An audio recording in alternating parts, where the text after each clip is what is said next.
Abdullah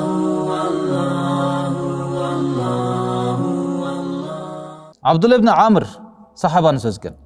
Abdullah ibn Amr разияллаху анху айтады: "Ва ражулун хафа ала нафсихил фитна." Bir kişi дейді, өзінің жанына бұзықылықтан қорқты да, үйленбесем мен бұзылып эле баратам. Же намазым орнында турбай қалды. Ар бир несени көрсөм эле ойым башка жака кетип баштады. Өзүнүн напсине корккон bir адам анан bir аялга нике кылды, бирок карзга дейт.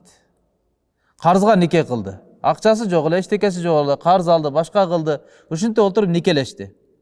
Фамата валам яқды. Бирок дүйнөдөн өтүп кетти, ал карзыны төлөй албай калды дейт. Анткени Аллах Таала яқды анхум яумал қияма, Аллах Таала кыямат күндө ушунун карзыны төлөп берет деп айткан экен да. Абдулла бин Амр радияллаху анху. Кыямат күнү Аллах Таала бунун карзын төлөп берет дейт. Үйлөнбөсө болбойт эле, айла жок болуп калган. Андан кийин карз алган, карз алып туруп, үйлөнүп жашап жүрүп, бирок карзыны төлөйүн деп карзы төлөй албастан дүйнөдөн өтүп кетти. Анда не болот десе, кыямат күндө Аллах Таала бунун карзыны өзү төлөп берет деп айткан экен. Эгерде мураскорлору төлөбөгөн болсо.